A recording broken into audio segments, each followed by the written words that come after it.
All right, hey everybody. Hope you all are doing well. Just wanted to give a little update from my Florida trip. So, first of all, I just love Florida. It's absolutely amazing. It's funny. I've been telling people here, they're like, "Oh, where you from?" I'm like, "Ohio," and everyone does the same thing. They're like, "Oh, okay." I spoke to my wife this morning, and she's like, "Yeah, it's been raining nonstop, and it's not looking like it's gonna let up." So I'm like, "Oh yeah, I think we've made a terrible error." No, it's been fantastic. I've just been giving talks on pornography for the last couple of days, and it's just been exceptional. And I just want to thank everybody who's been praying for me. I really appreciate it. The longer I've done this, the more convinced I am that prayer is absolutely necessary. Not only for spiritual protection and protection in general for me and my family, who almost always undergo some sort of serious, sickness or accident whenever I'm out. But also just that young people's hearts would be changed. And I have to say this, I just love young people.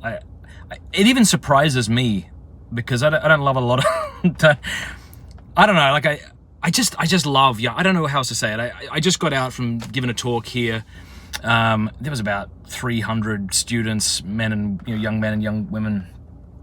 I just love their authenticity. I love their rawness. I love their what would you call it, like a BS detector kind of thing. And I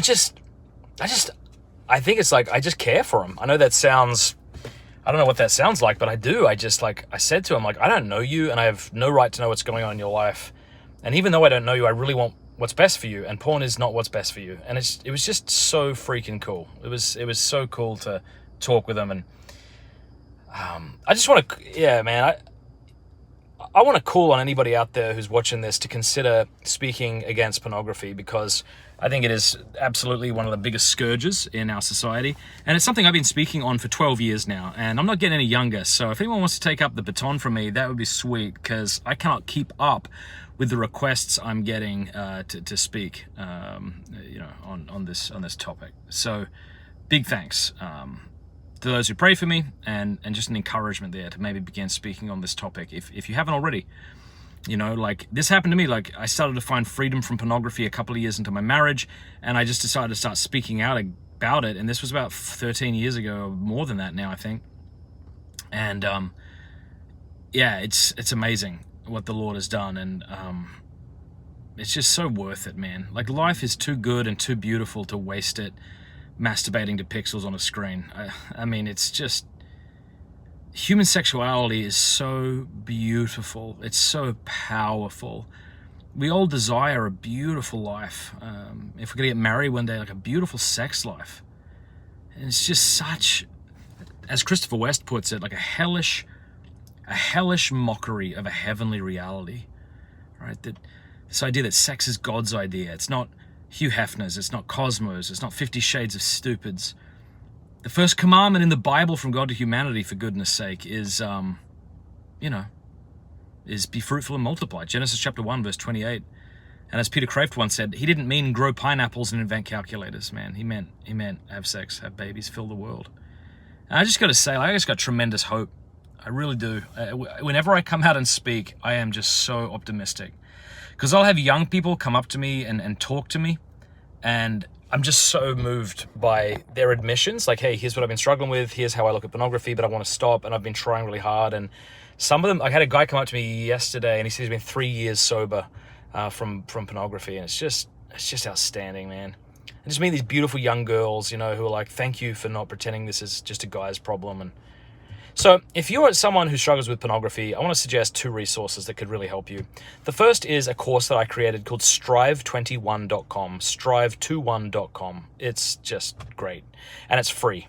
For 21 days, I'll send you 3 to 5 minute video clips, kind of walking you through this process, helping you understand addiction, how to break free of it.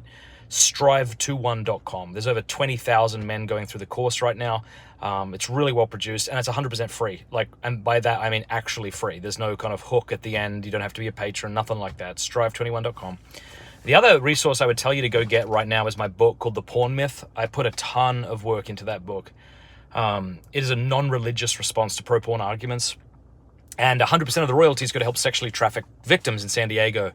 I don't make a cent if you buy the Audible book, the paperback, the ebook, nothing. I make no money from that. All the royalties go to help a group called Children of the Immaculate Heart in San Diego. And I say that because by getting this book, you're not supporting me, you're supporting them, and they're doing really great work out there. So if you want to learn more about the negative effects of porn, go check out The Porn Myth. Go download it right now from Audible. Go buy it, because I come up with about 28 myths people often believe about pornography. Like, okay, maybe masturbation's healthy. Or what about anime porn? Or what if I'm not into the really bad stuff? Or what about just sort of like fantasy fiction? Like, what's the problem with that? So yeah, check that out.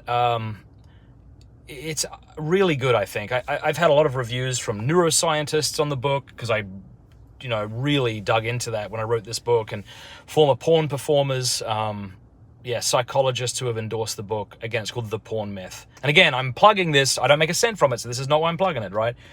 But it is just to say, if you want, we need to learn more about this. Also, there's so many footnotes in the book. There's about 38 pages of footnotes, I think. So it's all been meticulously footnoted for your plagiarizing convenience. So you might want to check out that. All right.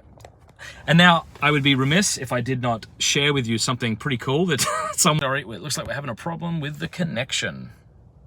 All right, well, I don't know if this is still going or not, so whoops. But all right, I'm going to go. Hope that was helpful. God bless you. Bye.